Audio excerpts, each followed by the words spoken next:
ሰላም እንዴት ቆይታችኋል? የተወደዳችሁ ተመልካቾቻችን ዜና ኢትዮጵያ ቀጥሏል። የ7 ሰዓት አበይት ጉዳዮቻችንን ላስተዋውቃችሁ።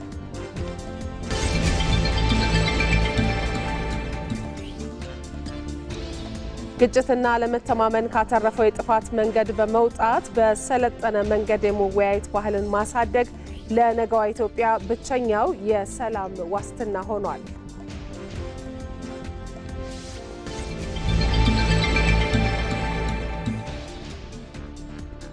የአረንጓዴ አሻራ መርሃ ግብር ለዱር እንስሳት ጥበቃ ከፍተኛ ድርሻ እያበረከተ እንደሚገኝ ፕሬዝዳንት ታዬ አጽቀሥላሴ ተናገሩ።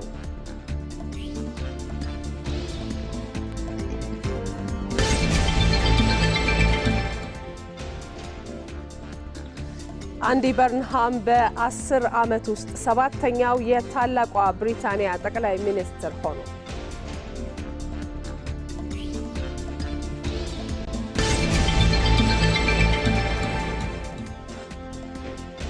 ከስፖርት የወቅቱ የዓለም ሻምፒዮና ስፔን ባለፉት 5 ዓመታት በሁሉም የዕድሜ እርከን በሁለቱም ጾታ 16 ዋንጫዎችን አንስታለች። የሚሉት የሰዓቱ አበይት ጉዳዮቻችን ናቸው።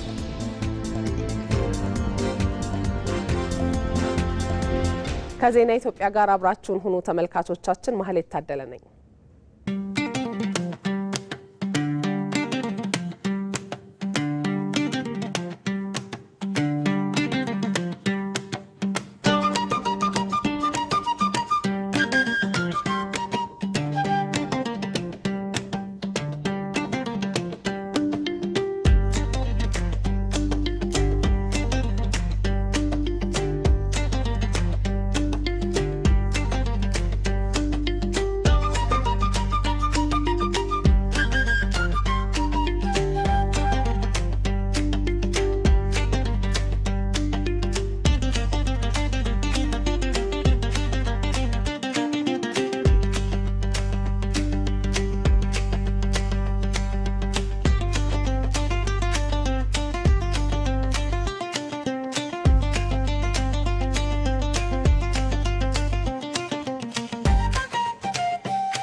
ተመልካቾቻችን ሀገራዊ ምክክሩን የተመለከቱ ዘገባዎቻችንን ቀዳሚ እናደርጋለን። ለዚህ ደግሞ የሀገራዊ ምክክር ጉባኤ እየተካሄደበት ከሚገኘው ከአዲስ ዓለም አቀፍ ኮንቬንሽን ማዕከል ከጊዜያዊ ስቱዲዮአችን ዛህራ መሐመድ ዝግጁ ሆና እየጠበቀችን ነው። ዛህራ እንዴት ቆይተሻል? የያዝሻቸውን ዘገባዎች መቀጠል ትችያለሽ።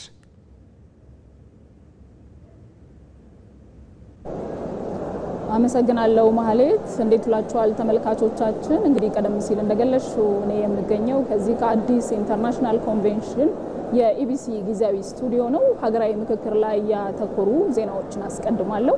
ዜናዎቹን ማቀርብላችሁ ዛህራ መሐመድ ነኝ። ልዩነቶችን በውይይት መፍታት አሸናፊ ተሸናፊ የሌለበት ሁሉንም ወገን እኩል የሚያሸንፍ አዲስ የጋራ የወደፊት ለመገንባት ቁልፍ መፍትሄ ነው። ግጭትና ለመተማመን ካተረፈው የጥፋት መንገድ በመውጣት በሰለጠነ መንገድ የመወያየት ባህልን ማሳደግ ደግሞ ለነገዋ ኢትዮጵያ ብቸኛ የሰላም ዋስትና ነው። አሁን ላይ ከሁሉም የህብረተሰብና ከኢትዮጵያ ክፍል መጥተው የወደፊት እጣ ፈንታቸውን ለመጻፍ እየመከሩ ያሉ ኢትዮጵያውያን ታሪክን አድሰው አዲስ ምዕራፍ በመጻፍ ሂደቱን ጀምረዋል። እድሉ ፈቀደ ተጨማሪ አለው። ታሪክ እንደሚያስተምረን ግጭትና ጠብ ካለመተማመን ከእድገት ወደ ኋላ ከመቅረትና ከጥፋት በስተቀር ያተረፈልን አንዳችም አዎንታዊ ትርፍ የለም። ይልቁንም የብዙዎችን ሕይወት ቀጥፎ ሀገራዊ ሀብትን አድምቶና ድህነትን አጎልብቶ ማለፉን ያለፉት አጋጣሚዎች ምስክሮች ናቸው። ታዲያ ይህንን አስከፊ ታሪክ ለመስበርና ለነገው ትውልድ የተሻለች ሀገር ለማስረከብ ብቸኛውና አማራጭ የሌለው መንገድ በሰለጠነ መንገድ መወያየትና መመካከር ብቻ ነው። ዛሬ የምንወስደው ውሳኔና የምንከተለው መንገድ የነገዋን ኢትዮጵያ መልክ ይወስነዋል። ለሀገራዊ ህልውናችን ዘላቂነት፣ ለሰላማችን መረጋገጥና ለነገው ትውልድ የተረጋጋችና የበለጸገች ሀገርን ለማስረከብ የውይይትና የሰላም ጉዞ ብቸኛው መንገድ ነው። በመሆኑም የዛሬው ትውልድ ከትናንት ስህተቶች ተምረው የጥላቻና የኃይል መንገድን በቃህ በማለት ልዩነቶችን በሰለጠነ መንገድ ለመፍታት ሀገራዊ ምክክሩን ሁነኛ አማራጭ አድርጎ ተቀብሎታል። ይሄኛ ሀገራዊ ምክክር ሁላችንም ለኛም ተስፋ ነው። ውጪ ላለውም በግጭት ላይ ተጎዳው ብሎ ጫካ ያለውም ራሱ ነፍጥን ይዞ እየተዋጋ ያለው ሁሉ ወደዚህ መጥቶ ሀሳቡን ገልጾ በሰላማዊ መንገድ ያለምንም የህይወት ኮስት ኢትዮጵያን አንድ ያረጋታል ብዬ አስባለሁ። ልዩነቶች በተፈጥሮ የሚኖሩና ውበት ሊሆኑ የሚችሉ ናቸው። ነገር ግን እነዚህን ልዩነቶች በኃይል ለመፍታት መሞከር ጥፋትን እንጂ ዘላቂ መፍትሄን ሊያመጣ አይችልም። ልዩነቶችን በሰለጠነ መንገድና በውይይት የመፍታት ባህልን ማሳደግ ለሀገራዊ ህልውናችን መጠበቅና ለነገው ትውልድ ደህንነት ዋስትና የሚሰጥ ብቸኛው መንገድ ነው። ሀገራዊ ምክክር ደግሞ ይህንን ህልም እውን ለማድረግ ዋነኛው መሳሪያችን ነው። በውይይትና በምክክር በሚደረግ ጉዞ ውስጥ አሸናፊና ተሸናፊ የሚባል ወገን አይኖርም። ይልቁንም እያንዳንዱ ዜጋና የህብረተሰብ ክፍል ሀሳቡ ተሰምቶለት መብቱ ተከብሮና ፍላጎቱ ታይቶ እኩል ተጠቃሚ የሚሆንበት አዲስ ምዕራፍ ይከፍታል እንጂ።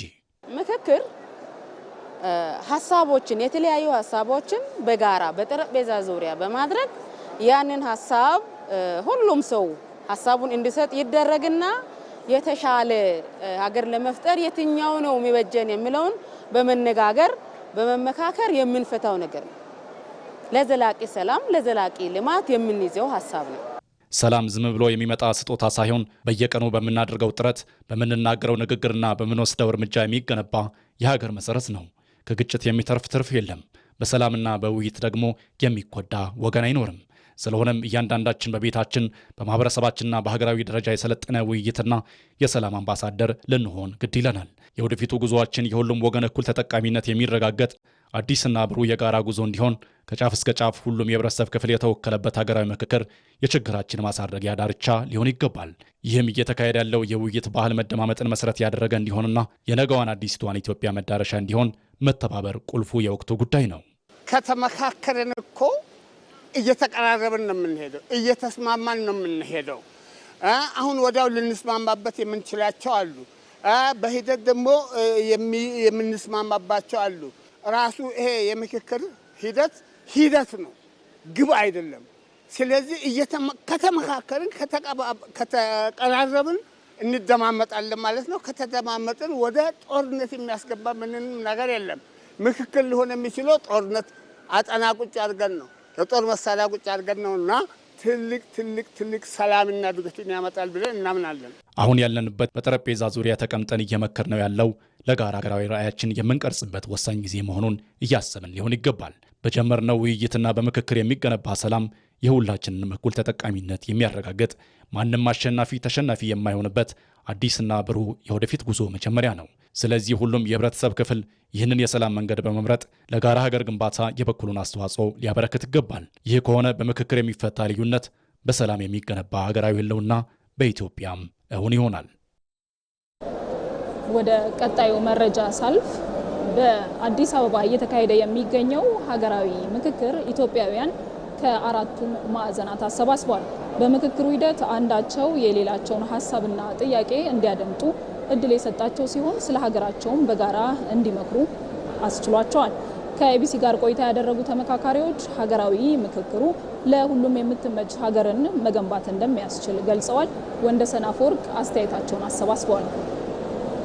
አሁን ግሩፓችን መጀመሪያ 4000 ላይ ነበር፣ ከዛ ወደ 500 ነበር፣ ከዛ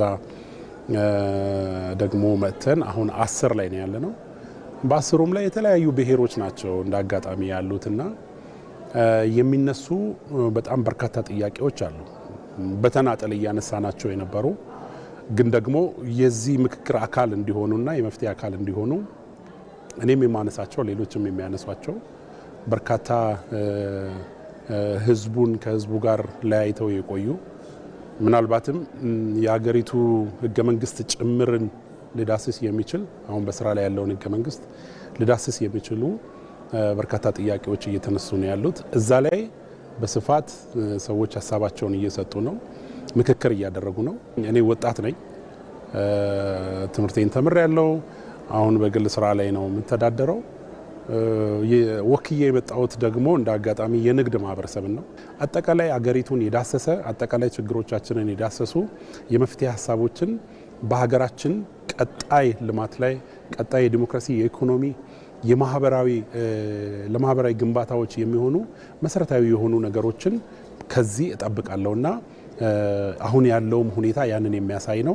በዚህ በጣም ደስተኛ ነኝ። ከመጀመሪያ ጀምሮ ከመረጃ ማሰባሰብ ጀምሮ እውነት ለመናገር ኮሚሽኑ የሄደበት አካሄድ በጣም ጥሩና ፍትሃዊ፣ ግልጽና አሳታፊ ነበር ማለት ይቻላል። እያንዳንዱ ተሳታፊ የሚሳተፍበት ቦታ ላይ ሁሉም ተሳታፊ የራሱን አይዲያ የራሱን ሀሳብ በነፃነት ሁሉም ሰው ይናገራል። ያለው ሀሳብ ሁሉም ሰው ያስቀምጣል።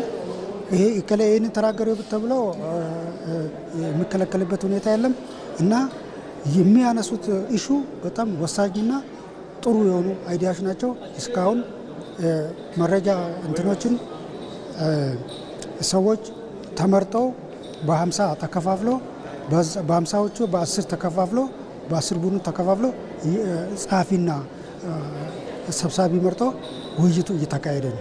የጋምቤላ ችግር የአማራ ችግር እንደሆነ፣ የትግራይ ችግር የደቡብ ችግር እንደሆነ እና እርስ በርሳችን ችግሮቻችን ሼር አድርገን ነገር ግን ሰው በሰውየው ልክ ሆነን ነው ተገኝተን ሀሳብ እየሰጠን ያለ ነው ማለት ነው እንጂ ስንመጣ እዚህ ምናልባት በአጋጣሚ እንደ ጋምቤላ ቢመጣም ነገር ግን እዚህ ሲመጣ ስለ ጋምቤላ ብቻ አይደለም ማለት ነው ማነሳው፣ ስለ ሌላም ስለ ሀገሩን ነው። ሀገሩ ወደ አንድ እንዲመጣ የማድረግ ስራ ጥረት ማድረግ አለብን ማለት ነው እንጂ እንደ በፊቱ በተበጣጠሰ መልኩ እያንዳንዱ ስለ ራሱ ብሔር፣ እያንዳንዱ ስለ ራሱ አካባቢ፣ እያንዳንዱ ስለ ራሱ ክልል የሚያወራበት መድረክ አይደለም ማለት ነው። ይሄ ሀገርን ለማጠናከር ነው እንጂ የሆነ ሰፈርን እንትን ለማድረግ አይደለም ማለት ነው። የነበሩ ስብራቶች የሚጠገኑበት ሁኔታ የሚፈጠርበት መድረክ ነው ማለት ነው።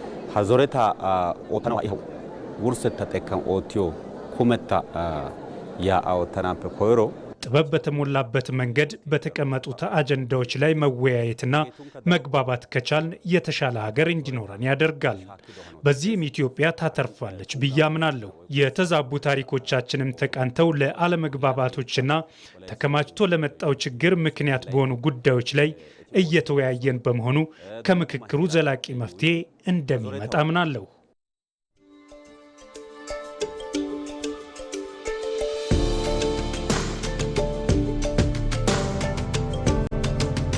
ሳይንስ በቀላሉ መርምሮ ፈትሾ ሊመልሳቸው የማይችሉ ድልብ ሀብት በእኛ ሕዝብ ልምምድ ውስጥ ነበረ። ይጋጫል፣ ግን ይነጋገርና በይቅርታ በካሳ ይፈታል። ይህ ንግግርና የይቅርታ ባህላችን ኢትዮጵያን አጽንቷል። ይህ ውይይት፣ ይህ ምክክር፣ ይህ ንግግር በዚያ ባህላችን ላይ የሚንተራስ ከሆነ ለኛ ብቻ ሳይሆን ለሚቀጥሉት በርካታ አስርት ዓመታት የሚዘልቅ የሚያቆይ መሰረት መጣል ይችላል። ከባህላችን፣ ከማንነታችን፣ ከታሪካችን ሳንነቀል ፈቅደን ወደን በደስታ በፍቅር ስሜት በኃላፊነት ስሜት ይህንን ውይይት የምናካሂድ ከሆነ ካለምንም ጥርጥር ልጆቻችን የበለጸገች የጸናች ኢትዮጵያን መረከብ የሚችሉ ይሆናል።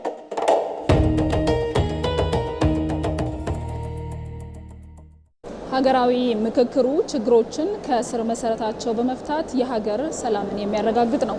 አስተያየታቸውን የሰጡ የከሚሴ ከተማ ሴቶች እንደገለጹት የምክክር ጉባኤው ከሁሉም ብሔር ብሔረሰቦችና የህብረተሰብ ክፍሎች የተወከሉ ተመካካሪዎችን ማሳተፉ የምክክሩን አካታችነት የሚያሳይ ነው።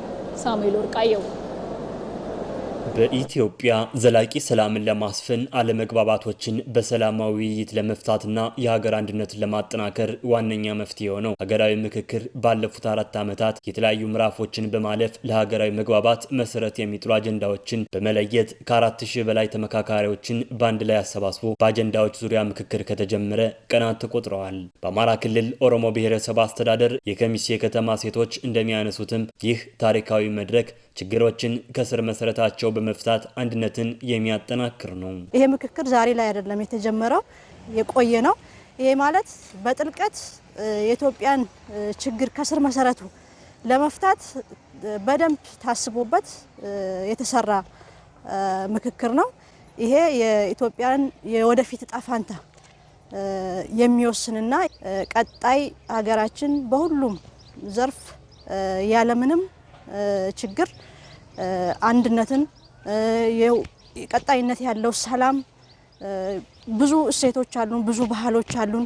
እነዛን በጽኑ ጠብቀን እንሄድ የሚያመች ምክክር ነው እየተደረገ ያለው። ምክክሩ የነበሩ አለመግባባቶችን በኃይል ከመፍታት ይልቅ በጠረጴዛ ዙሪያ በንግግር ለመፍታት የሚያስችል አዲስ የፖለቲካ ባህል የፈጠረም ሆኗል። ታጥቀው ወደ ጫካ የገቡ አካላት እንኳን የያዙትን አጀንዳ ይዘው በሰላማዊ መንገድ እንዲወያዩም እድል ፈጥሯል። ይህ መሆኑ ደግሞ ዘላቂ ሰላምን በማስፈን ለዜጎች እፎይታን የሚሰጥ ነው። ለሰው ልጅ ዋና ምክክር ነው።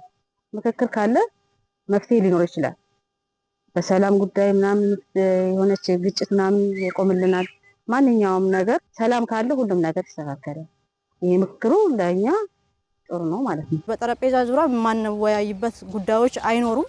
በውይይት የማይፈቱ ችግሮች አይኖሩም። ኢትዮጵያውያን ደግሞ በዚህ የተካን እንኳን የራሳችንን ጉዳይ አይደለም የአፍሪካን የዓለምን ችግሮች መፍታት የሚችል እሴት፣ ባህል፣ አቅም፣ አመራር ያለን ስለሆን እስከዛሬ የመጡ ወንድሞቻቸውንም አይተው ወደ ምክክሩ እንዲመጡ ወደ ሰላም እንዲመጡ በምክክር ጉባኤው በኢትዮጵያ በአራቱም አቅጣጫዎች የተሰባሰቡት ተመካካሪዎችም ሴቶችን ጨምሮ አካል ጉዳተኞችንና ሌሎችንም የማህበረሰብ ክፍሎች አካታች ሆኗል። ይህ መሆኑ ደግሞ የመድረኩን አካታችነት እንዲሁም ሁሉን አቃፊነት ያሳየ ሆኗል። እዚህም ምክክር ላይ ተመርጠው ከኛም ከሌላም ቦታ እንዳገርም ተጠቅቶ ሴቶች አሉ። ሴቶች በሰላም ውስጥ ያላቸው ሚና የጎላ መሆኑን ያመለክታልና እንደ ሴቶች በሰላም ሴቱ ላይ ጥሩ ውሳኔ ወይም ደግሞ ጥሩ መፍትሄ ይሆናል ብዬ ገምታለሁ። በአጀንዳዎች ዙሪያ ጠረጴዛ ከበው በመምከር መፍትሄዎችን ያስቀምጡ ዘንድ የተወከሉ 4000 ተመካካሪዎች በተለያዩ ቡድኖች በአጀንዳዎች ዙሪያ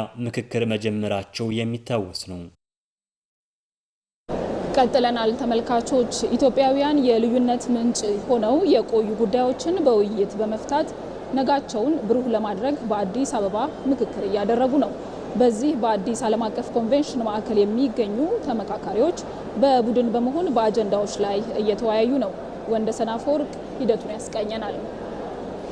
አመሰግናለሁ። ከሰሞኑ እንግዲህ 4000 ገደማ የሚሆኑ ኢትዮጵያውያን በዚህ በመዲናቸው አዲስ አበባ ተገኝተዋል። አዲስ አበባ የተገኙበት ምክንያት እንግዲህ በተለያዩ ከዚህ ቀደም ሳያግባቡ በኖሩ የልዩነት መሰረት በሆኑ ጉዳዮች ላይ ለመምከር ነው በዚህ በአዲስ አበባ የተገኙት። በዚህ በአዲስ ኮንቬንሽን ሴንተር እየተደረገ የሚገኘው ሀገራዊ የምክክር ጉባኤ እንግዲህ በርካቶች እየተሳተፉ የሚገኙበት ነው። ከተለያዩ የሀገሪቱ አካባቢዎች የመጡ ኢትዮጵያውያን እንግዲህ ስለ ነጋቸው ሊወያዩ የጋራ የሆነን ነገር ሊያበጁ እንግዲህ ምክክር እያደረጉ ይገኛሉ። ባለፈው ሳምንት የሀገራዊ ምክክር ጉባኤው እንግዲህ በይፋ ከተጀመረ በኋላ የተለያዩ ስራዎች ሲሰሩ ነበር። በተለይ የግንዛቤ ማስጨበጥ ስራዎችን ጨምሮ የተለያዩ ስራዎች ሲሰሩ ነበር። ሰኞ፣ ትናንት እንዲሁም ደግሞ ዛሬ ማክሰኞ በዋናነት በዚህ በአዲስ ኮንቬንሽን ሴንተር የተገኙ ኢትዮጵያውያን እንግዲህ በተለያዩ አጀንዳዎች ላይ ውይይቶችን እያደረጉ ነው የሚገኙት።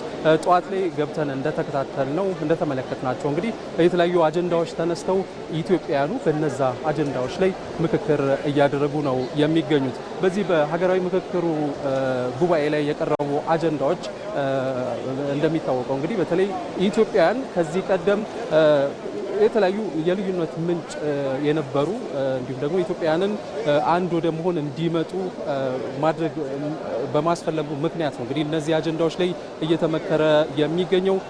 የተለያዩ ተመካካሪዎችንም እንዲሁ የማግኘት እድል ነበረኝ እና ተመካካሪዎቹ እንዳነሱልኝ በነጻነት ሀሳባቸውን እያንሸራሸሩ ነው የሚገኙት። በዚህ ሂደት ውስጥ በተለይ ከተለያዩ የሀገሪቱ አካባቢዎች የመጡ እንደመሆናቸው እንግዲህ አንደኛው የሌላኛው ጥያቄ ምንድን ነው፣ የአንደኛው የሌላኛው ሀሳብ ምንድን ነው የሚለውን ይበልጥ እንዲያውቁ እንዳደረጋቸው ነው የነገሩኝ። ከዛ በተጨማሪነት የሌሎችን ባህል፣ ሌሎችን የተለያዩ ነገሮች እንዲያውቁም እድል ጭምር እንደሰጣቸው ነው የነገሩኝ።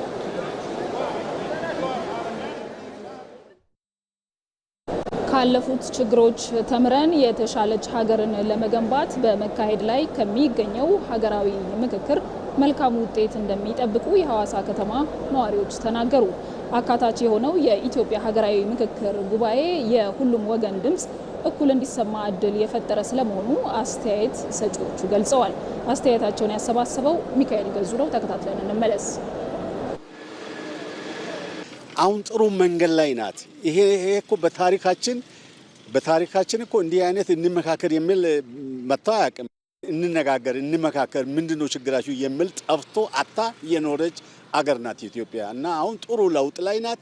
ይቀጥላል። ደግሞ ዋናው ትልቁ እግዚአብሔር ከኛ ጋር ስለሆነ ነው ከኢትዮጵያ ጋር። ሁሉም የራሱ ሀሳብ አለ። ያን ሀሳብ ሰብሰብ አድርጎ የተሻለች ኢትዮጵያን ለመፍጠር ተወያይቶ ችግሮቹ ተቀርፎ ወደ ልማት የምንገባበት ሁኔታ ሁላችንም እችን ኢትዮጵያ ወደፊት ትልቅ ደረጃ ለማድረስ የድርሻችን ለመወጣት የጋራ ምክክሩ ለኔ ትልቅ ስኬታማ ያረጋር ብዬ የሚጠብቀው ነገሮች ውስጥ አንዱ ስለሆነ ሁሉም የበኩልን ድርሻ እንዲወጣ ነው የሚፈልገው። አካታችነት በጣም ያስፈልጋል። አካል ጉዳተኛ ከተካተተ ሌላም ደግሞ በተለያየ ተቋም ከመጡ የተለያየ የራሳቸው ቀለም አላቸው። የራሳቸው ደግሞ የሚገልጹበት መንገድ ይለያያል። እንደ መልካችን እንደምንለያየው ሁሉ አካታችነት ስላለው በጣም ደስ ይላል። የሁሉም ድምጽ ለኢትዮጵያ ያስፈልጋል ብዬ አስባለሁ። ቀደም ሲልም አባቶቻችን ሲሰሩበት የነበረው በየሰፈሩ ፍርድ ቤት የለም፣ ፖሊስ የለም። በሀገር ሽማግሌዎች ናቸው ሲስተናገዱ የነበሩት። አሁን ደግሞ በተሻለ ዘመን በተሻለ ጊዜ ቴክኖሎጂ በሰፋበት ጊዜ የምክክር ኮሚሽኑ ከዚህ የበለጠ ስራ ይሰራል። በየማህበረሰቡ ያለውን ችግር ይፈታል።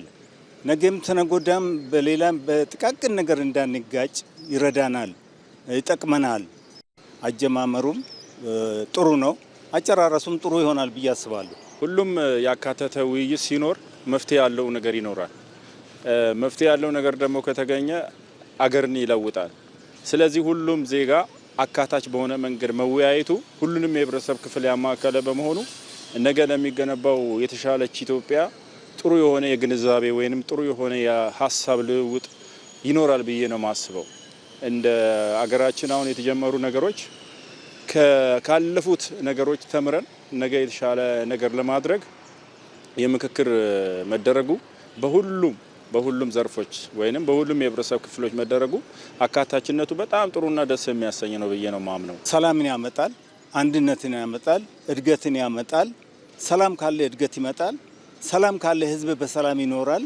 ሰላም ከሆነ ነጋዴ ካለበት ሁሉ ግማሹም ከዛ ግማሹም ከዚህ እያመጣ ለህዝብ ያቀርባል። ሰላም ያመጣል ብዬ ምክክር ኮሚሽኑ አምናለሁ፣ ጠብቃለሁ። ደግሞ በልማትና በብልጽግና ኢትዮጵያ ከፍ ብላ እንድታይ ነው እንጂ በጦርነት እርስ በርስ በመበላላት በመጠላላት እንዳይሆን ነው የሁላችንም ድርሻ። የጋራ ምክክሩም ለዚህ አስፈላጊ ሆኖ ተያየ። በጣም ቆንጆ ነው የምለው።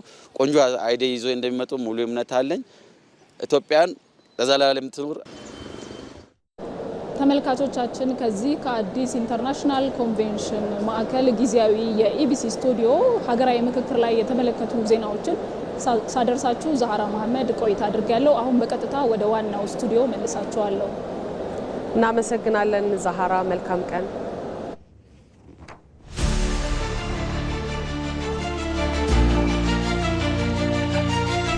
ይህ ውይይት የሚሳካው አሌ ጥያቄ ሲጠይቅ ጋሞ የማይጎዳ ከሆነ ያ ጥያቄ የማይጎዳው ከሆነ አሌም መቀበል አለበት። አሌ ጥያቄ ሲጠይቅ ጥያቄው ጎፋን የሚጎዳ ከሆነ ግን አሌ ጥያቄውን መሳብ አለበት። ማንም ሳይጎዳ በጋራ መጠቀም የምንችልባቸውን ጉዳዮች አንስተን ለኔ ሳይሆን ለኛ፣ ለሰፈሬ ሳይሆን ለኢትዮጵያ ማለት ከቻል ይህ ምክክር ፍሬያማ ይሆናል። የደከሙ ኮሚሽነሮች በማምሻ እድሜያቸው ለኢትዮጵያ ልፋታቸው፣ ምንዳቸው የዚህ ውይይት ውጤት ይሆናል። እንደዚህ ያለው መድረክ ማዘጋጀት ባለመቻላችን ለረጅም ዘመናት ዋጋ የከፈሉ የሞቱ የቆሰሉ ኢትዮጵያውያንም ቢያንስ በአጸደ ገነት ሳሉ በሌላ ትውልድ በተሰራ ስራ እረፍት ሊያገኙ ስለሚችሉ ያለፉትን የደከሙትን የሚመጡትን እያሰብን አንተ ትብስ አንቺ ትብሽ ብለን ለኢትዮጵያ የሚበጃትን ውጤት እንድናመጣ በታላቅ ትህትና አደራ ልላችሁ ፈልጋለሁ።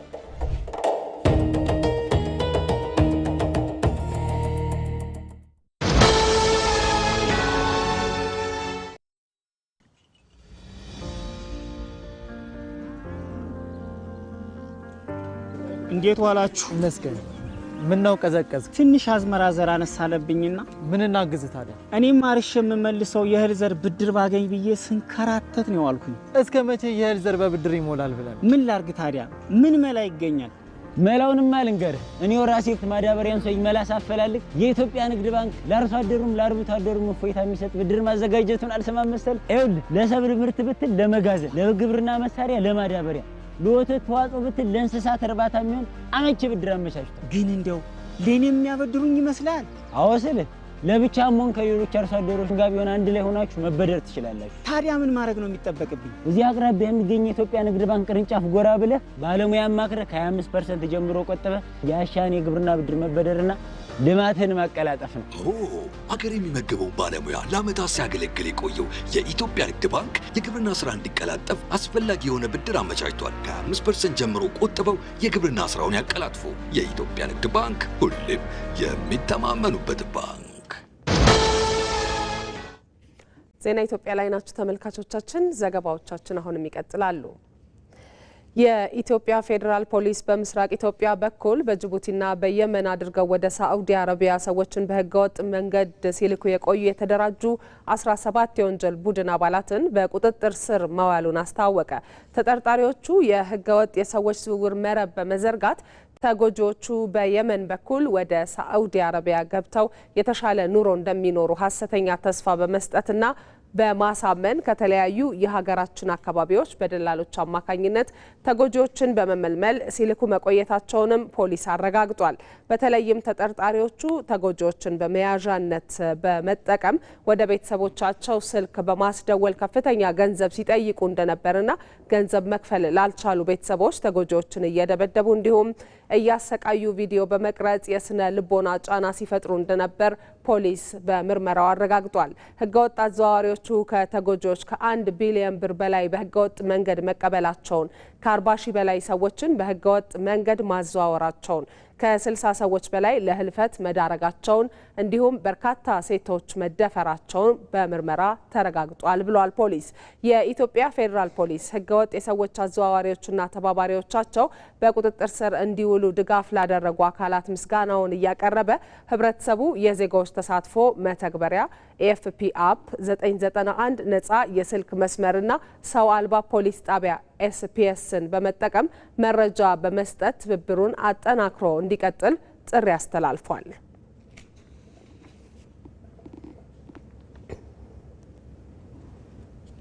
ህገወጡ የህወሓት ቡድን የኢትዮጵያን ብሔራዊ ጥቅምና ሉዓላዊነት ለውጭ ኃይሎች አሳልፎ ለመስጠት እየተንቀሳቀሰ ይገኛል።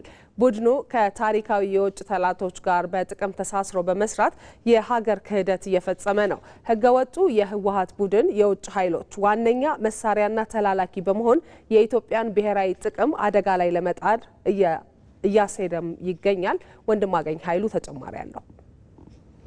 የአፍሪካ ቀንድ የዓለም አቀፍ የጂኦፖለቲካዊ ፍላጎቶች የሚጋጩበት የአገራት የውስጥ ፖለቲካና የቀጠናው ዲፕሎማሲያዊ ግንኙነቶች እርስ በርስ የተሳሰሩበት ዋነኛ የትንቅንቅ መድረክ ሆኗል። በዚህ ስትራቴጂካዊ ቀጠና ላይ ባለፉት ዓመታት ኤርትራና ግብጽ ኢትዮጵያን ለመጣል ያልፈነቀሉት ድንጋይ ያልፈጠሩት የኃይል አሰላለፍ የለም። የዚህ ቀጠና ዋና ማዕከል በሆነችው ኢትዮጵያ ላይ የሚሸረቡት ሴራዎች ከቀጠናዊ ውጥረት ባለፈም የአገርን ህልውና አደጋ ላይ የሚጥል ቢሆንም ይህ ከንቱ ጥረት ግን ፈጽሞ ሊሳካ የማይችል ነው። በዚህ ሂደት ውስጥ ታዲያ ህገወጡ የህወሓት ቡድን ከነኚህ የኢትዮጵያ ታሪካዊ ጠላቶች ጋር በመሆን የኢትዮጵያን ብሔራዊ ጥቅምና ሉዓላዊነት ለመሸጥ ሌት ተቀን እየዶለተ ይገኛል። በተለይም ከህገወጡ የህወሓት ቡድን ጀርባ ያሉትን ኃይሎች ሴራ በአግባቡ ለመረዳት የግብፅን ታሪካዊና ቋሚ የጠላትነት ሚና በጥልቀት ማየት ወሳኝ ነው። ግብጽ ኢትዮጵያን ለማዳከም የምታደርገው ጥረት የቅርብ ጊዜ ክስተት ሳይሆን ከሺህ ዓመታት በላይ ያስቆጠረና ረጅም ታሪካዊ መነሻ ያለው ነው። ከሻዕቢያ ጀርባ ያሉት ኃይሎችም ማየት ጠቃሚ ይመስለኛል። በተለይ ግብጽ ግብፅ ከድሮ ጀምሮ የኢትዮጵያ ጠላት ነው። ከድሮ ስል ከ640 ዓመተ ምህረት ጀምሮ ከ1000 ምናምን ዓመት በፊት በአዶሊስ መጥቶ ኢትዮጵያን ለመውረርና አባይን ለመቆጣጠር ሙከራ አድርጎ ተመቶ ተመልሷል። ከዛ ጀምሮ ነው እንግዲህ ኋላም ጉንደትና ጉራ በአፄ ዮሐንስ ዘመነ መንግስት ጦርነት ተካሂዶ ተሸንፎ ተመልሷል።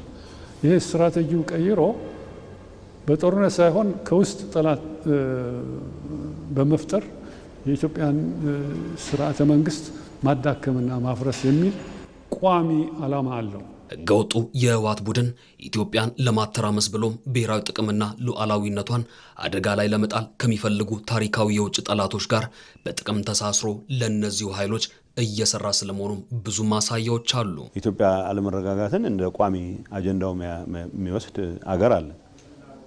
ከሱም ጋር ከመስራት ወደ ኋላ አይሉም፣ አውቃለሁ፣ እየሰሩም ነው። ግን ለምሳሌ ግብፅ በግልጽ ለመናገር ሁሉ ነገር በርካሽ መፈጸም ነው የሚፈልጉት እና ይህ ሰራዊት ልከው ትልልቅ ሚሳይሎች አግዘው ትልልቅ የጦር መሳሪያ አገዛ አድርገው ነው አይደለም ማድረግ የሚፈልጉት። $500,000 ወይ የሆነ ጸረ ታንክ SPG-9 የሚባል ጸረ ታንክ ምናምን ሰጥተው አጋግለው እዚህ ውስጥ እንዲቀቀሉ ያደርጉና ኢትዮጵያ የምትተራመስበት አጀንዳ ኤርትራ ሴም ቲንግ ያደርጋል። የኢሳያስ መንግስት እነዚህ ሰዎች እንጂ ትግራይ ውስጥ የደረሰውን በልኩን ጥፋት የፈጸመው የኤርትራ መንግስት ነው። ሲስተማቲክ በሆነ መንገድ ትግራይን ማጥፋት አለብኝ፣ ህወሓት ነው ወደ ኋላ የመለሰኝ፣ ስለዚህ ትግራይን ወደ ኋላ መልሳታለሁ ብሎ የልማት ተቋማትን ደሊብሬትሊ ያፈረሰ ድርጅትና መንግስት ጋር ነው አብረው ይሰራሉ። የኢትዮጵያ ታሪካዊ ጠላቶች በታሪክም ሆነ በአሁኑ ወቅት የኢትዮጵያን ብሔራዊ ጥቅም ሉዓላዊነትና የውስጥ አንድነት ለማዳከም የሚደረጉ ጥረቶች በተለያዩ መንገዶችና ስልቶች ሲተገበሩም ይታያሉ። ይህን እቅድ ለማሳካት በከንቱ ቢዳክሩም ተላላኪውንና ህገወጡን የህወሓት ቡድን ጨምሮም የተለያዩ ቡድኖችን መጠቀሚያ እያደረጉ ይገኛሉ። ይህ ቋሚ ዓላማው ለማሳካት አንዱ የሚጠቀመው ሻዕቢያን ነው። ሌላው የሚጠቀመው የህወሓት አመራርን ነው። ከዛም አልፎ የተለያዩ ድርጅቶች ኦነግ ሸኔ በለው ፋኖ በለው እነዚህን ከውስጥ ትጥቅ በመስጠት በማደራጀት በዲፕሎማሲያዊው መንገድን በመርዳት ከሌሎች አረብ አገሮች እርዳታ እንዲያገኙ በማድረግ ኢትዮጵያን ለማፍረስ ያላቸው ዓላማ ሻዕቢያንም ጨምሮ እንግዲህ ይሄ ጽምዶ የተባለው ስትራቴጂክ ዓላማው እቅዱ ይሄ ነው፣ ኢትዮጵያን ለማፍረስ ነው። የውጭ ጠላቶች ሴራና የውስጥ ተላላኪዎች ጥረት የቱንም ያህል ቢበረታም የኢትዮጵያ ሉዓላዊነትና የህዝቦቿ አንድነት ግን የማይናወጥ አለት ሆኖ ይቀጥላል። ህገወጡ የህወሓት ቡድን የኢትዮጵያን ብሔራዊ ጥቅም አደጋ ላይ ለመጣል ከውጭ ታሪካዊ ጠላቶችና የውስጥ ኃይሎች ጋር በጥቅም ተሳስሮ እያደረገ ያለው ጥረትም ከንቱ ድካም ነው። የአረንጓዴ አሻራ መርሃ ግብር ለዱር እንስሳት ጥበቃ ከፍተኛ ድርሻ እያበረከተ እንደሚገኝ ፕሬዝዳንት ታዬ አጽቀሥላሴ ተናገሩ። የኢትዮጵያ ዱር እንስሳት ጥበቃ ባለስልጣን የ60ኛ ዓመት የምስረታ በዓሉን የማጠናቀቂያ መርሃ ግብር ፕሬዝዳንቱ በተገኙበት አካሂዷል። አባዲ ወይናይ ኢትዮጵያ ለዱር እንስሳት ጥበቃና ልማት ከፍተኛ ትኩረት ሰጥታ እየሰራች ትገኛለች። ይህም የቱሪዝም ዘርፍን በመደገፍ ለሀገር ኢኮኖሚ የሚያበረክተውን ድርሻ ማሳደግ እያስቻለ ነው። የኢትዮጵያ የዱር እንስሳት ጥበቃ ባለስልጣን 60ኛ ዓመት የምስረታ በዓሉን እያከበረ ይገኛል። ባለፉት ጥቂት ዓመታት የተራቆቱ የተፈጥሮ ሀብቶችን ለመመለስና የስነ ምህዳር ሚዛን ለመጠበቅ በርካታ ስራዎች መከናወናቸውን ፕሬዝዳንት ታዬ አጽቀሥላሴ ገልጸዋል። በዚህ ረገድ የአረንጓዴ አሻራ መርሃ ግብር ለዱር እንስሳት መጠለያ መፍጠሩንም ነው የተናገሩት። ባለፉት ጥቂት ዓመታት የተፈጥሮ ሀብታችንን እንደገና ለመመለስና የህይወት ስነ ምህዳሩን ሚዛን ለመጠበቅ በርካታ ስራዎች በመከናወን ላይ እንደሆኑ ለመጥቀስ እወዳለሁ። አንደኛው የኢትዮጵያ መልክዓ ምድር በአረንጓዴ አሻራ የማልበስ ተግባር ሲሆን በዚህ ብሩህ እርምጃ የደረቁ ምንጮች ዳግም ፈልቀዋል። እጽዋት፣ አዝርዕት ለምልመዋል። ሸሽተውና ጠፍተው ለነበሩ የዱር እንስሳት መጠለያና መኖሪያም ሆነዋል። ይህ በአጭር ጊዜ እና በገሃድ የምናየው እውነታ ነው። የብሔራዊ ፓርኮችን መሰረተ ልማት ማዘመኑ ለዱር እንስሳት ጥበቃና ለፓርኮች ዘላቂ የፋይናንስ አቅም እየፈጠረ ነው። የቆየና ልማዳዊ አሰራር ሰንሰለት በመላቀቅ ለብሔራዊ ፓርኮቻችን ልማት አዲስ ሕይወት እና እይታ ለመስጠት የሚደረገው ርብር ደግሞ ትልቅ እምርታን የሰጠ ነው። የፓርኮቻችን ደህንነት ማረጋገጥና መሰረተ ልማታቸውን ማዘመን ለዱር እንስሳት ለዱር ሕይወት ጥበቃ ብቻ ሳይሆን በርካታ የሀገር ውስጥና የውጭ ጎብኚዎችን ለመሳብ የምናደርገው ጥረት ቁልፍ መሰረት ሆኗል። በዚህ መልኩ የሚስፋፋው የቱሪዝም ፍሰት በሚፈጥረው ገቢ ደግሞ ለፓርኮቻችን የዘላቂ ልማትና ጥበቃ አስፈላጊውን የፋይናንስ አቅም ይሰጣል። አሰራራቸውንም ይበልጥ ዘመናዊ ያደርጋል። ባለፉት 60 ዓመታት በተሰሩ ስራዎች የብሔራዊ ፓርኮች ቁጥር እንዲጨምር አስችሏል። በቀጣይም በዘርፉ ዘመናዊ ቴክኖሎጂዎችን በመጠቀም የጥበቃ ስራው ይበልጥ እንዲጠናከር ይደረጋል። ከ60 ዓመታት በፊት በሁለት ብሔራዊ ፓርኮች የተጀመረው ዘመናዊ የዱር ሕይወት ጥበቃ ጉዞ ዛሬ ላይ እንደ ሀገር ከ30 በላይ ብሔራዊ ፓርኮች፣ በርካታ የዱር እንስሳት መጠለያዎች፣ በአጠቃላይ ከ106 በላይ ልዩ ልዩ የዱር እንስሳት ጥብቅ ቦታዎች ባለቤት እንድንሆን አስችለዋል። በቀጣይ በተባበረ ክንድ ከትናንቱ እንዲሁም ከዛሬው በተሻለ የህግ ማስከበር ማጠናከር፣ ዘመናዊ ቴክኖሎጂዎችን በስፋት መጠቀም፣ የአካባቢ ማህበረሰብንና ዋና ተጠቃሚና ባለቤት ማድረግ፣ ከአጋር ተቋማት ጋር ያለንን ትብብር ማጠናከር፣ ጥናትና ሳይንሳዊ ምርምርን ማጎልበት የወደፊቱ የጥበቃ ስራችን መሰረታዊ አቅጣጫዎች ናቸው። ኢትዮጵያ የቱሪዝም ሀብቷን በማጠናከር ለኢኮኖሚው ያለውን አበርክቶ እያሳደገች ነው። የዱር እንስሳት ጥበቃ ስራም የቱሪዝም መስህብን በማሳደግ ረገድ የላቀ ድርሻ እያበረከተ ነው። ቱሪዝም እና የቱሪዝም መዳረሻ ቦታዎች ከተፈጥሮ ከደንና ከዱር እንስሳት ጋር በእጅጉ የተቆራኙ ከመሆናቸው የቱሪዝም እድገት የዱር እንስሳትና የተፈጥሮ ሀብት ጥበቃ ስራን ማጠናከር አሁን እየተሰራ ካለው ስራ የበለጠ ጥረትና ትጋት ለማከናወን የሚጠበቅብን ሲሆን ለዚህም ሚኒስቴር መስሪያ ቤታችን ዝግጁ መሆኑን በዚህ አጋጣሚ ለመግለጽ እወዳለሁ። በአንዳንድ አካባቢዎች በግንዛቤ እጥረት በዱር እንስሳት ላይ የሚፈጸም ጥፋት መቆም እንዳለበት በመድረኩ ተጠቁመዋል። የአረንጓዴ አሻራ መርሃ ግብር ለኢትዮጵያና ለዓለም የአየር ንብረት ለውጥ ችግሮች ታላቅ መፍትሄ ነው። መርሃ ግብሩ በሚሊዮኖች የሚቆጠሩ ዜጎችን ያሳተፈና በዓለም አቀፍ ደረጃም አርአያነቱ የተመሰከረለት ግዙፍ ማህበረሰባዊ ንቅናቄ ሆኖ በታሪክ መዝገብ ላይ ሰፍሯል። ተስፋዬ ጫኔ ተጨማሪ አለው። ኢትዮጵያ የነገዋን መጻኢ ዕድል በተሻለ ስነ ምህዳር ላይ ለመገንባት በጽኑ መር ላይ የተመሰረተ ሰፊ ስራን ስታከናውን ቆይታለች። በተለይም ባለፉት 8 ዓመታት ለአረንጓዴ ከባቢውን መሆንና ለአየር ንብረት ለውጥ መቋቋም ከፍተኛ ቅድሚያ በመስጠት የተከናወኑት ተግባራት ሀገራዊ ገጽታን እየቀየሩ ይገኛሉ። እነዚህ ተግባራት ዓለም ለአየር ንብረት ለውጥ መቋቋም ለምታደርገው ጥረት ውስጥ ጉልህ አሻራ ተደርገው የተቀመጡ ናቸው።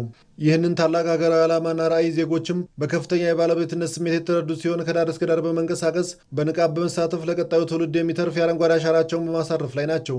ሁሉም ሰው ባለበት ቦታ ላይ ይህንን ነገር የተከለውን እየተንከባከበ በየጊዜው እያየ ለውጥ እያየ የሚሄድ ከሆነ ሀገሪቷም እንደዚህ ለውጥ ታመጣለች። ከኢቲቪ ዳጉ ዝግጅት ጋር ቆይታ የነበራቸው የአረንጓዴ አሻራ መርሃ ግብር የቴክኒክ ኮሚቴ አስተባባሪው ዶክተር አደፍርስ ወርቁም ይህ ታላቅ መርሃ ግብር በገጠሟት ዘርፈ ብዙ ፈተናዎችና ችግሮች ውስጥ ጠልፋ ለምትጓዘው ኢትዮጵያ ወሳኝና አስተማማኝ መፍትሄ መሆኑን በንግግራቸው አስታውሰዋል። በጣም ለበርካታ ችግሮች የተጋለጠ ማህበረሰብ፣ የተጋለጠ መሬት ነበረ የነበረን። ይሄ የአካባቢው መጎሳቆል፣ የአፈሩ መሸርሸር፣ የአየር ንብረቱ ለውጥ፣ የደን መጨፍጨፍ፣ ይሄ ደግሞ ሄዶ የመሬትን ምርታማነት ከመቀነስ አንጻር በጣም ከፍተኛ የሆነ ችግር ውስጥ ከቶን ነበረ። ስለዚህ እነዛን ችግሮች ይፈታ ዘንድ ታስቦ የመጣ መርሃ ግብር ነው የአረንጓዴ አሻራ መርሃ ግብር። የኢትዮጵያ አረንጓዴ አሻራ መርሃ ግብር ከሀገር ውስጥ አልፎም በአህጉራዊና በዓለም አቀፍ መድረኮች ጭምር ስሙ በጉልህ የተጠቀሰ ታላቅ ስኬት ሆኗል። ይህ መርሃ ግብር የአየር ንብረት ለውጥን ለመቋቋም የተገኘ ሁነኛ መፍትሄ ተደርጎም ተወስዷል። በባለፉት 8 ዓመታት ምናልባትም በሀገራችንም በዓለምም ታሪክ ታይቶ በማይታወቅ ደረጃ እያንዳንዱ ዜጋ እጁን አፈር አስነክቶ የሀገሩን ችግር ለመፍታት ከፍተኛ አስተዋጽኦ ርብርብ ያደረገባቸው ዓመታት ናቸው ማለት ነው። እነዚህ የባለፉት 8 ዓመታት መሬት መሸከም የምትችለውን ያክል ነው መሸከም የምትችለው። ማምረት የምትችለውን ያክል ነው ማምረት የምትችለው። ነገር ግን ያ ምርት በዘላቂነት መቀጠል እንዲችል እንክብካቤ ደግሞ ትፈልጋለች። ዝም ብለን ኤክስፕሎይት እያደረግናት ሁሉ ጊዜ እሷን ብቻ እየወሰድን ልንቀጥል እንደማንችል ማህበረሰባችን ግንዛቤ ያሳደረበትና ምናልባትም ከዚህ በፊት በዘመናት ማለት ነው በ30 ዓመት በ100 ዓመት በ200 ዓመት የጠፋውን አፈር የጠፋውን ደን የጠፉትን ምንጮች መልሶ ለማምጣት ቁርጠኛ ሆኖ ስራ ሲሰራ የነበረበት አመት ነው የባለፉት 8 ዓመታት። መርሃ ግብሩ በሚሊዮኖች ለሚቆጠሩ ዜጎችን ያሳተፈና በዓለም አቀፍ ደረጃ በአርአያነቱ የተመሰከረለት ግዙፍ ማህበረሰባዊ ንቅናቄ ሆኖም በታሪክ መዝገብ ላይ ሰፍሯል። ይህ መርሃ ግብር ለመጀመሪያ ጊዜ ይፋ ሲደረግ የተቀመጠው ግዙፍ እቅድም በአንዳንዶች ዘንድ የማይታሰብና የማይሳካ ተደርገው ጥርጣሬን ፈጥሮም እንደነበር ይታወሳል። ይሁን እንጂ ኢትዮጵያውያን ተስፋ አስቆራጭ ትችቶችና ጥርጣሬዎችን ወደ ጎን በመተው ጽናትን ከስራ እቅድን ከተግባር አዋህደው በተባበረ ክንድ ተንቀሳቅሰዋል። በእርግጥም ያንን የማይቻል የመሰለ መርሃ ግብር በተግባር አሳክተው ለዓለም አሳይተዋል። ችግኝ መትከል ብቻ ሳይሆን እውነትም ሀገራችን ኢትዮጵያ እንደዚህ ራቁቷን ቀርታ ነበር ወይ? የተፈጥሮ ሀብቷ በጣም ተጎድቶ ነበር ወይ? ደኗ ጠፍቶ ነበር ወይ? ምንጮቿ ደርቀው ነበር ወይ? ለማፈሯ ተወስዶ ነበር ወይ? ልንደርስላት ይገባል የሚለውን ነገር በጣም ሰውን ኢሞሽናል ጭምር አድርጎ እንዲተባበር ደጋግሞ ችግኝ ለመትከል እንዲወጣ ያደረገ የምንተክላቸው ችግኞችም ስብጥራቸው እየሰፋ የመጣበት የደን ብቻ ሳይሆን የፍራፍሬዎችንም የመኖ ችግኞችንም እያደረግን ወጣቶች እየተደራጁ ተስፋ የሰነቁበትና ከዚህ ከሚሰራ ስራ የኢኮኖሚ ፋይዳ እናገኛለን ብለው በደንብ ሀሳባቸውን መሬት ላይ ያሳረፉበት አመት ነው ያ አመት። በአረንጓዴ አሻራ መርሃ ግብር በየአመቱ የሚተከሉ ችግኞች ቁጥር እየጨመረ የመጣ ሲሆን መርሃ ግብሩ በዚህ አመትም ተጠናክሮ ቀጥሏል። ዘገባዎቻችን ቀጥለዋል። ተመልካቾች ከኛ ጋር ስለሆናችሁ እናመሰግናችኋለን። ኢትዮጵያ በጸጥታና ደህንነት መዋቅር ላይ ባለፉት 5 ዓመታት ውስጥ ተቋማዊ ሪፎርሞችን አድርጋለች። የጸጥታ ተቋማቱ የትራንስፎርሜሽን ጉዞ ኢትዮጵያ ቀጠናዊ የጂኦ ፖለቲካ ተጽዕኖ ፈጣሪነቷን አጠናክራ እንድትቀጥል ዋስትና የሚሰጥ ጠንካራ መሰረት ነው። ሜሮን በረዳ ተጨማሪ ዘገባ አላት። የአንድ ሀገር ህልውናና ቀጣይነት የሚረጋገጠው በብሔራዊ የጸጥታና ደህንነት መዋቅሩ የጥንካሬ ልክ ነው። ይህንንም ተከትሎ ኢትዮጵያ በጸጥታና ደህንነት መዋቅር ላይ ባለፉት 5 ዓመታት ውስጥ ከፍተኛ ለውጥና ተቋማዊ ሪፎርምንም አድርጋለች። ይህ የሪፎርም ሂደት በዋናነት ተቋማትን ከፖለቲካ ወገንተኝነት ማጽዳት፣ ዘመናዊ ቴክኖሎጂ ማስታጠቅና የሰው ኃይል አቅምን መገንባት ላይ ያተኮረ ነበር። በዲጂታል ቴክኖሎጂ የተደገፈና ዘመናዊ መረጃዎችን በፍጥነት የሚያቀብል የአየር ኃይልና የጦር ኃይሎች ጠቅላይ መምሪያ እዝ ማዕከላትን የገነባችው ኢትዮጵያ የሰው አልባ አውሮፕላኖች ወይም ድሮኖች፣ ዘመናዊ ባለ ብዙ ሚና ተዋጊ ጀቶችንና የረጅም ርቀት ሚሳኤሎችንም ለዜጎቿ ደህንነትና ለሉዓላዊነቷ ማጽኛ ታጥቃለች።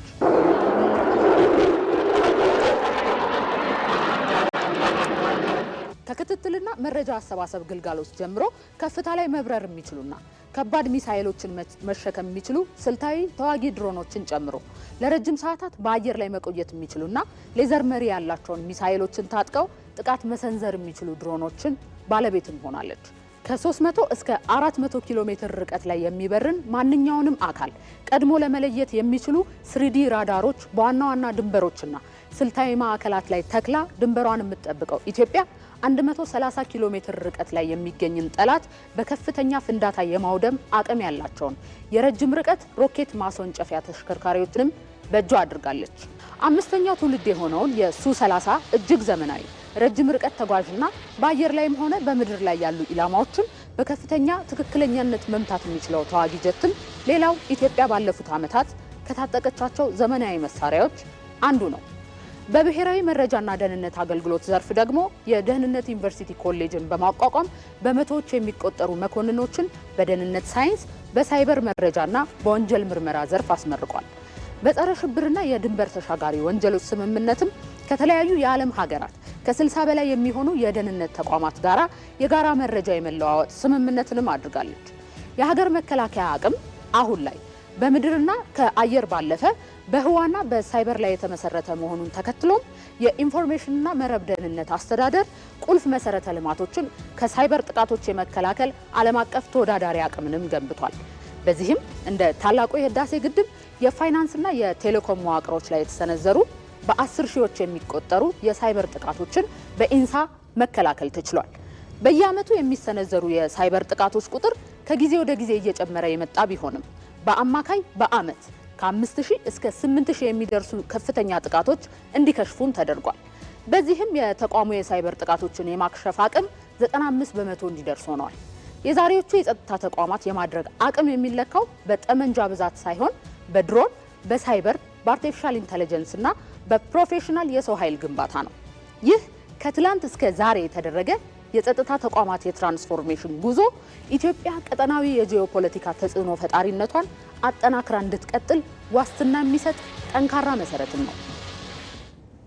ኢትዮጵያ ከወጪ ንግድ ዘንድሮ በታሪክ ከፍተኛ የተባለውን ገቢ አግኝታለች። ከዘርፉ 11 ቢሊዮን ዶላር የተገኘ ሲሆን ከፍተኛ ገቢ ካስገኙ ምርቶች አንደኛው ቡና ሆኗል። የማክሮ ኢኮኖሚ ማሻሻያ ተግባራዊነት ደግሞ ለዚህ ስኬት ትልቁን ድርሻ ይወስዳል። ኤልሻዳይ ወንድማገኝ ኢትዮጵያ በዘንድሮ በጀት ዓመት በታሪክ ከፍተኛውን የኤክስፖርት ንግድ ገቢ ያገኘችበት ነው። በዘርፉ ከ11 ቢሊዮን ዶላር በላይ ገቢ የተገኘ ሲሆን ይህም በእቅዱ ከተያዘው ከፍ ያለ ሆኗል። ኢትዮጵያ ወደ ውጭ ከምትልካቸው ዋነኛ ምርቶች መካከል አንዱ ቡና ሲሆን አቅርቦትና ጥራትን በማሳደግ እንዲሁም እሴት በመጨመር እየተሰሩ ያሉ ስራዎች ከዘርፉ የሚገኘውን የኤክስፖርት ገቢ እያሳደገ ነው። እንደምታዩ እኛ ወደ በአንድ ጊዜ ሮስተሪ 2 ላይን አለን። ወደ 400 ኪሎ ፐር 30 ደቂቃ ሮስት አድርጎ ቆልቶ አሽጎ የሚጭን ማሽን አለን። በዛ ሮስት እያደረግን ኤክስፖርትም እናደርጋለን ወደ ተለያዩ ሀገሮች። እያደገ የመጣ ነገር ነው።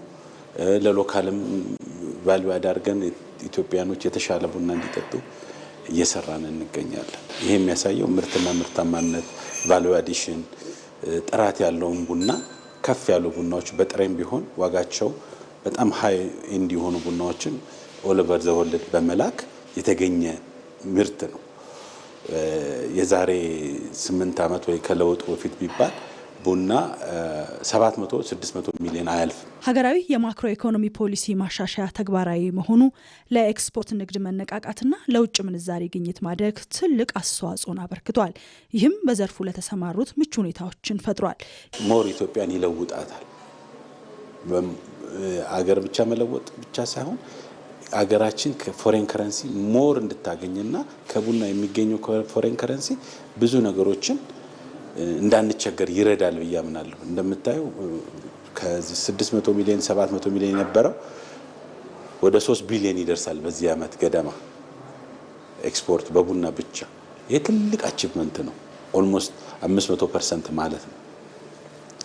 ስለዚህ ነገ ደግሞ ይሄ ቫልዩ አዲሽኑ ቢጨመርበት 6 ቢሊዮን 7 ቢሊዮን የማይሆንበት ምክንያት እኔ አለ ብዬ አላም። ሪሰንትሊ ለቡና ኤክስፖርተሮች ወደ 100,000 ሄክታር መንግስት ራሱ ሰሌክት አድርጎ ቦታውን መርጦ በነፃ መሬት እንድናገኝ ተደርጓል። የኛም ድርጅት አንዱ ተጠቃሚ ነው። በሱ አግኝተናል። ያንን መሬት ለማልማት ወደ ሂደት ላይ ነው።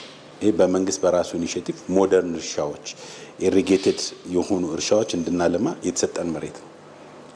እዛ ላይ የተሰራን ነው። የቡና መገኛ የሆነችው ኢትዮጵያ ከአፍሪካ ቀዳሚዋ ቡና አምራች ሀገር ነች። ከዚህ ቀደም እንግዲህ ኢትዮጵያ ቡናን በጥሬው ብቻ ነበር ስትልክ የነበረው።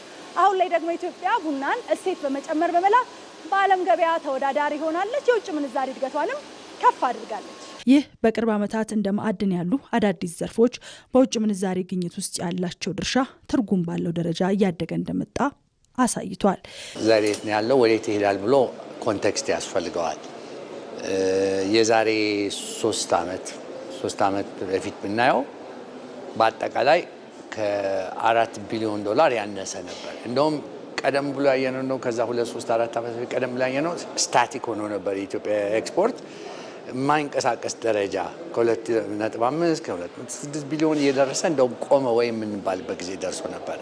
በአጠቃላይ ግብርና አልኩት እንጂ ቡናን ያየን እንደሆነ እሱም በጣም ከፍተኛ ሪፎርም ስለተደረገበት ነው። አይደለም ኳሊቲውንም ጥራቱ ማለት ነው ኳንቲቲውም ብዛቱንም እንዲጨምር ስለተደረገ ዛሬ በጣም በከፍተኛ ደረጃ የቡና ኤክስፖርትም እንደዚህ በፊት ከ900 ሚሊዮን 1 ቢሊዮን የሚደርስበት ጊዜ ነበር።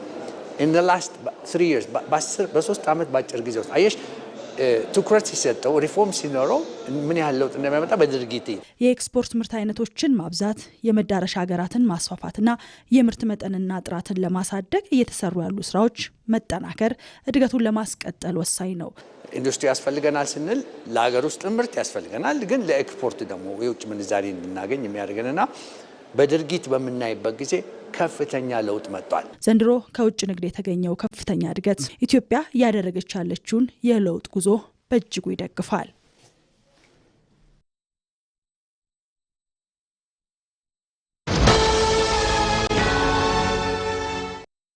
ተመልካቾቻችን ከጧት ጀምሮ ሲያስቡበት እንደቆየው ተሳክቶለት ከቢሮ ሾልኮ ቢወጣ ይመስላል። የሁሉም ተመልካችና ደጋፊ ጥያቄ ነው። አዎ እያታለለ ነው የሚወጣ ይመስላል። እያታለለ ነው አይደለም። አለቃው ወጥታለች። ምትይዘው ይመስላል። ያመለጠ ይመስላል። አሁንም እያታለለ ነው። እንደበራ ነው። በሩጋ ሲደርስ ተያዘ። ይሄ ማስጠንቀቂያ የሚያሰጠው ይመስላል። ቢጫ ካርድ እቃ ልግዛ በሚል ተልካሻ ምክንያት ከስራው ሊወጣ የነበረው የቢሮ ሰው ቢጫ ካርድ አይቷል። ቢጫ ካርድ እሱስ ምን አስወጣው? እዛው ቢሮ እንዳለ አያስብ ነበር። ቢሮ እያለን ያልከው? አዎ መቼ በዚህ ጊዜ ቴሌብር ማይጠቀም የለም። አዎ ቴሌብር ላይ በሚገኘው ዘመን ገበያ የሚያስፈልገው ማንኛውንም አይነት ነገር ቢሮ ድረስ ሸምቶ በቀላሉ ማድረስ ይችላሉ እኮ። ታዳሚዎቻችን የዲጂታል ኢትዮጵያ ግብይት መዳረሻ በሆነው ዘመን ገበያ ውስጥ የገባ ይመስላል።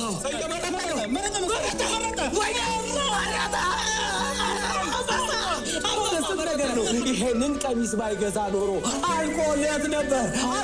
የቅድሙ ማስጠንቀቂያ ትምህርት የሆነ ይመስለኛል። ደረሰ። ተመልካቾቻችን ቀሚሱ ቢሮ ደረሰ። ከተባለ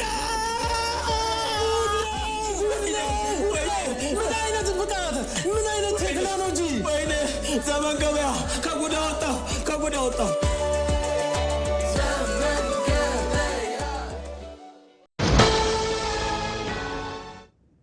ዜና ኢትዮጵያ ላይ ናችሁ ተመልካቾቻችን። አሁን ወደ ውጪ ዘገባችን ነው የምንሻገረው።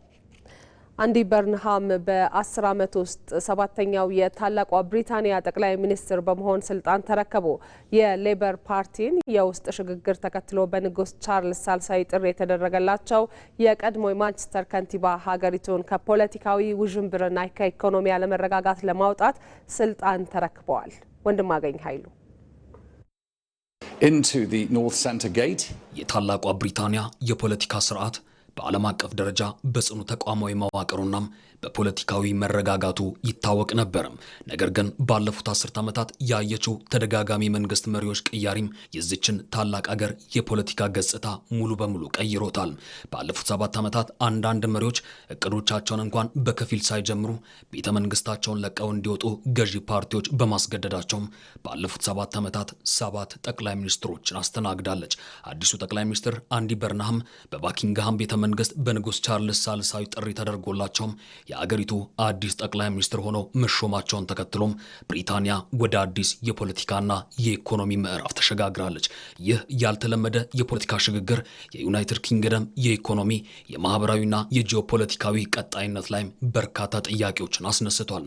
የዩናይትድ ኪንግደም የፖለቲካ አለመረጋጋት ዋነኛ መነሻም እንደ አውሮፓውያኑ አቆጣጠር በ2016 የተካሄደው የብሬግዚት ህዝበ ውሳኔ ነው። በ2015 የኮንዘርቫቲቭ ፓርቲ መሪ ዴቪድ ካሜሮን በምርጫው ካሸነፉ ከአውሮፓ ህብረት ለመውጣት ወይም ለመቆየት የሚያስችል ህዝበ ውሳኔ እንደሚያካሂዱ ቃል ገቡም። ህዝበ ውሳኔው ተካሂዶ ህዝቡ ከአውሮፓ ህብረት ለመውጣት ባደረገው ጥቂት ድምጽ የብሪታንያ የፖለቲካ ገጽታ ሙሉ በሙሉ ተቀየረም። የኮንዘርቫቲቭ ፓርቲ ደጋፊዎች ከንግድና ነፃ ገበያ አቀንቃኝነት ወደ ህዝባዊ የብሬግዚት መስመር አይደሉም። በተመሳሳይ የሌበር ፓርቲ ባህላዊ የሰራተኛ ደጋፊዎች የብሬግዚትን እንቅስቃሴም ደገፉም። የብሬግዚት ደጋፊዎች ከአውሮፓ ህብረት መውጣት የስደት ቁጥርን ይቀንሳል፣ ኢኮኖሚውን ያነቃቃል፣ ለጤና አገልግሎት ከፍተኛ ገንዘብ ያስገኛል ብለውም ቃል ቢገቡም በተግባር ግን የታየው የፖለቲካ ውዥንብር፣ የኮቪድ-19 ወረርሽኝ፣ የዩክሬንና የመካከለኛው ምስራቅ ጦርነቶች ያመጡት የኢኮኖሚ መረጋጋት ማጣት ነው። ባለፉት 10 ዓመታት በዳውኒንግ ስትሪት ቁጥር 10 የነበሩትን መሪዎች የነበራቸውን የስልጣን ዘመንና የመልቀቂያ ምክንያታቸውን በዝርዝር ስንመለከት ዴቪድ ካሜሮን ከግንቦት 10 እስከ ሐምሌ 2016 በነበራቸው የስልጣን ዘመን በ2016 የብሬግዚት ህዝበ ውሳኔ የጠሩት የፓርቲያቸውን የውስጥ ክፍፍል ለመፍታት ነበር። ነገር ግን ህዝቡ ከአውሮፓ ህብረት እንውጣ ብሎ በመወሰኑም እሳቸው በያዙት የእንቆይ አቋም በመሸነፋቸው ውጤቱ በወጣ በማግስቱ ስልጣናቸውን ለቀቁ። ቴሬዛ ሜይ ከሐምሌ 2016 እስከ ሐምሌ 2019 የብሬግዚት ስምምነትን ለመቅረጽ 3 ዓመታትን የፈጀ ፈታኝ ጊዜ አሳልፈዋል። ነገር ግን በፓርቲያቸው ውስጥ በነበረው የጽኑ አቋም መከፋፈል ምክንያት ያቀረቧቸው የስምምነት ረቂቆች በፓርላማ በተደጋጋሚ ውድቅ በመደረጋቸውም ስልጣናቸውን በእንባ ለመልቀቅ ተገደዋል። ቦሪስ ጆንሰን ከሐምሌ 2019 እስከ መስከረም 2022 ብሬግዚትን እንፈጽመዋለን በሚል መፈክር አብላጫ ድምፅ አግኝተው ቢመረጡም ከብሬግዚት በኋላ የስደተኞች ቁጥር በከፍተኛ ሁኔታ መጨመሩና በኮቪድ-19 ጊዜ የተደረጉ መመሪያ ተላላፊ ድግሶች እንዲሁም የሥነ ምግባር ጉድለት ቅሌቶች ስልጣናቸውን አሳጥቷቸዋል። ሊዝ ትረስ ከመስከረም 2022 እስከ ጥቅምት 2022 በብሪታንያ ታሪክ አጭሩን የ45 ቀናት ስልጣን ያሳለፉት ሊዝ ትረስ ባቀረቡት ያልታሰበ የበጀትና የታክስ ቅናሽ ፖሊሲ ምክንያት የፓውንዶች ዋጋ እንዲወርድ፣ የቤት ብድር ወለድ እንዲቀንስና የፋይናንስ ገበያው እንዲናጋ በማድረጋቸው ተገፍተው ወጥተዋል። ሪሺ ሱናክ ከጥቅምት 2022 እስከ ሐምሌ 2024 የመጀመሪያው የእስያ ዘር ሐረግ ያለው የብሪታንያ ጠቅላይ ሚኒስትር የነበሩት ሱናክ የኢኮኖሚ መረጋጋትና የኑሮ ውድነትን ለማቃለል ቢጥሩም በሐምሌ 2024 በተካሄደው ሀገር አቀፍ ምርጫ የ14 ዓመታት የኮንሰርቫቲቭ አስተዳደርን በሌበር ፓርቲ ተነጥቀዋል። ኪር ስታርመር ከሐምሌ 2024 እስከ ሐምሌ 2026 ሌበር ፓርቲን ወደ ስልጣን የመለሱት መሪ በስልጣን ላይ በቆዩባቸው 2 ዓመታት ውስጥ በሹመትና በፖሊሲ አፈጻጸም ላይ በተፈጠሩ ስህተቶች እንዲሁም በግንቦት 2026 በተካሄደው የአካባቢ ምርጫ ፓርቲያቸው ባጋጠመው ከፍተኛ ሽንፈት ምክንያት ስልጣናቸውን ለቀዋል። ሰባተኛውና አዲሱ ጠቅላይ ሚኒስትር አንዲ በርናም ከሐምሌ 2026 ጀምሮ በሊበር ፓርቲ የውስጥ ምርጫ አሸንፈው ስልጣን የተረከቡ አዲሱ የመንግስት መሪ ናቸው። ገዢው ሊበር ፓርቲ በመጨረሻም ከአመራርነት ውድድር ይልቅ በሹመት ስለተወሰነ በፖሊሲዎቻቸውና በአስተዳደር ዘይቤያቸው ላይ ብዙም ክርክር አልተደረገም። ይህም በፓርቲ ውስጥ ክፍፍል እንዳይፈጠር መልካም አስተዋጽኦ ቢኖረውም አዲሱ መሪ እንዳይፈተኑም አድርጓል። አንዲ በርናም ለ10 ዓመታት የግሬተር ማንቸስተር ከንቲባ ከመሆናቸውን ባሻገር እምብዛም የሚታወቁ ሰው አይደሉም። በሰሜን እንግሊዝ የሰራተኛው መደብ ውስጥ ያደጉ ሲሆን ከውጭ ሆነው ፖለቲካውን ማየት ችለዋል። በሌላ በኩል ደግሞ በታዋቂው ኬምብሪጅ ዩኒቨርሲቲ ትምህርታቸውን ካጠናቀቁ በኋላም የቶኒ ብሌርና ጎርደን ብራውን ሌበር መንግስት ተስፋ ያለው ወጣት ሆነው በፍጥነት ወደ ፖለቲካው ገብተዋል። በታዳጊነታቸው ማርጋሬት ታቸር የወሰዱትን የኢንዱስትሪ ስርዓት የማኮላሸት እርምጃ በመቃወም ወደ ፖለቲካው የገቡ ሲሆን ለ40 ዓመታት የኒዮ ሊበራሊዝም አስተሳሰብን ሲተቹ ቆይተው ወደ ሶሻል ዲሞክራቲክ አስተሳሰብ መጥተዋል። በመጨረሻም የስፖርት ዜና። የወቅቱ የዓለም ሻምፒዮን ስፔን ባለፉት 5 ዓመታት በሁሉም የእድሜ እርከን በሁለቱም ጾታዎች 16 ዋንጫዎችን አንስታለች። በአሰልጣኝ ሉዊስ ደ ላ ፎንቴን የሚመራው ዋናው ብሔራዊ ቡድን በ38 ተከታታይ ጨዋታዎች ያለ መሸነፍ አስደናቂ ግስጋሴ ላይ ይገኛል። ስኬቱ ሀገሪቱ በረጅም ጊዜ እቅድ እግር ኳሱ ላይ የጣለችው መሰረት ፍሬ ነው። ይበልጣል ሰውነት ከ2 ዓመት በፊት በበርሊን የአውሮፓ ሻምፒዮን የነበረችው ስፔን እሁድ ዕለት ደግሞ በኒው ጀርሲ በተካሄደው የዓለም ዋንጫ ፍጻሜ አርጀንቲናን 1-0 በሆነ ውጤት በማሸነፍ የዓለም እግር ኳስን ዘውድ ደፍታለች። ይህ ስኬት ሀገሪቱ በ2008 የአውሮፓ ዋንጫን ካነሳች ከ2 ዓመታት በኋላ በ2010 የዓለም ዋንጫን ያሸነፈችበትን ወርቃማ ታሪክ በድጋሚ የዘከረ ነው። የስፔን የቅርብ ጊዜ ስኬት በወንዶችም በሴቶችም እግር ኳስ ላይ ያላቸውን አስደናቂ የበላይነት በግልጽ ያሳያል። ስፔን በታሪክ ለመጀመሪያ ጊዜ የወንዶችም የሴቶችም የዓለም ዋንጫን በአንድ ጊዜ ያነሳች ብቸኛ ሀገር ሆናለች። የሴቶች ብሔራዊ ቡድን በ2023 ሲድኒ ላይ እንግሊዝን በማሸነፍ የዓለም ዋንጫ ማንሳቱ ይታወሳል። ያ ብቻ ግን አይደለም። የስፔን ወንዶች ቡድን በ2023 የኔሽንስ ሊግ እና በ2024 የኦሊምፒክ ወርቅ ሜዳሊያን ሲያሸንፍ፣ ሴቶች ደግሞ በ2024 እና 2025 የኔሽንስ ሊግ ዋንጫን በተከታታይ ወደ ሀገራቸው ወስደዋል። በአጠቃላይ ባለፉት 5 ዓመታት ውስጥ ስፔን ከ17 ዓመት በታች እስከ ዋናው ቡድን ድረስ 16 የዓለምና የአውሮፓ ዋንጫዎች ሰብስባለች። ይህ ፍጹም የበላይነት ነው ይላል ታዋቂው ስፔናዊ እግር ኳስ ጸሐፊ ጊለም ባላጌ። ባህላዊ በሆነ መንገድ ነገሮችን የሚከውኑበት የራሳቸው መንገድ እንዳላቸው የሚናገረው ጊለም ሁሉም ሰው በዚህ መንገድ ያምናል፣ ዋናው ነገር ግን እዚህ ላይ አለመቆማችን ነው ባይ ነው። በታህሳስ 2022 ስፔን ሉዊስ ዴ ላ ፎንቴን ዋና አሰልጣኝ አድርጋ ስትሾም በአጭር ጊዜ ውስጥ የኔሽንስ ሊግ፣ የአውሮፓ ዋንጫና አሁን ደግሞ የዓለም ዋንጫን ያመጣሉ ብለው የጠበቁት ጥቂቶች ነበሩ። በኳታሩ የዓለም ዋንጫ 16 ውስጥ በመለያ ዓመት በሞሮኮ ከተሸነፉ በኋላ ስፔን አዲስ አቅጣጫ ትፈልግ ነበር። ወደ እግር ኳስ ፍልስፍናችንና ስርዓታችን የተጠጋውን ሰው መረጡ ይላል ጊለም ባላጌ። በእርግጥም በጣም አደገኛ ውሳኔ ነበር። ማንም ሰው እንደዚህ አይነት ስኬት ያመጣሉ ብሎ ያሰቡ አልነበረም። ምክንያቱም የ65 ዓመቱ አሰልጣኝ ትልልቅ ክለቦችን ያላሰለጠኑና በታችኛው ሊግ እንዲሁም በወጣቶች ቡድን ላይ ብቻ እየቆዩ በመሆናቸው ነበር። ሆኖም ግን ይህ እድል ለስፔን በረከት ሆኗል። የቀድሞው የስፔን ብሔራዊ ቡድን አማካኝ ዩዋን ማታ ሉዊስ ዴላ ፎንቴ አብዛኞቹን ተጫዋቾች ከታዳጊ አካዳሚ ጀምሮ እንደሚያውቋቸውና የቡድን ለአሁኑ ብቻ ሳይሆን ለወደፊትም እየተሰራ እንደሆነ ይናገራል። የስፔን እግር ኳስ የወደፊት ተስፋ እጅግ ብሩህ ነው። በ19 ዓመታቸው የመጀመሪያ የዓለም ዋንጫቸውን ያነሱ ላሚን ያማልና ፓው ኩባርሲ የተባሉ ድንቅ ታዳጊዎችን አግኝታለችና በእሁዱ የፍጻሜ ጨዋታ ሁለቱም ታዳጊዎች በቋሚነት በመሰለፋቸው ስፔን በዓለም ዋንጫ ፍጻሜ ታሪክ ሁለት ታዳጊዎችን በአንድ ጊዜ ያሰለፈች የመጀመሪያው ሀገር ሆናለች። በሴቶች በ19 ዓመቷ ከባርሴሎና ጋር 3 የቻምፒየንስ ሊግ ዋንጫዎችን ያነሳችው ቪኪ ሎፔዝ እና ገና በ23 ዓመቷ ከ50 በላይ ጨዋታዎችን ያደረገችው ሳልማ ፓራሉዌሊ የዚህ ፕሮጀክት ውጤቶች ናቸው። የቀድሞው የእንግሊዝ ብሔራዊ ቡድን ግብ ጠባቂ ጆ ሃርት ስፔንን በዚህ ዓለም ዋንጫ ማንም ሊፈትን አልቻለም ባይ ነው። በመላው ውድድር የተሞከረባቸው 10 ለግብ የሚሆኑ ኳሶች ብቻ ነው ብሏል። የ1998 የዓለም ዋንጫ አሸናፊው ቴሪ ኦንሪ በበኩሉ ለስፔን እግር ኳስ ትልቅ ክብር መስጠት አለብን። ስፔን በፊት እንዲህ አታሸንፍም ነበር፣ አሁን ግን በየደረጃው ሁሉ እያሸነፉ ነው ሲል ተደምጧል። ስፔን አሁን ላይ በሁሉም ውድድሮች 38 ተከታታይ ጨዋታዎችን ሳትሸነፍ በመጓዝ በአውሮፓና በደቡብ አሜሪካ እግር ኳስ ታሪክ ረጅሙን የአሸናፊነት ጉዞ እያስመዘገበች ትገኛለች። ግስጋሴዋ አሁንም መቆሚያ ያለው አይመስልም። የተወደዳችሁ ተመልካቾቻችን ከእኩለ ቀን 6 ሰዓት አንስቶ የጀመረው ዜና ኢትዮጵያ በተከታተላችሁት መልኩ ተጠናቋል። ቆይታችሁን ከኛ ጋር ስላደረጋችሁ እጅግ አድርገን እናመሰግናለን። ማህሌት ታደለ ነኝ። በሰላም ዋሉ።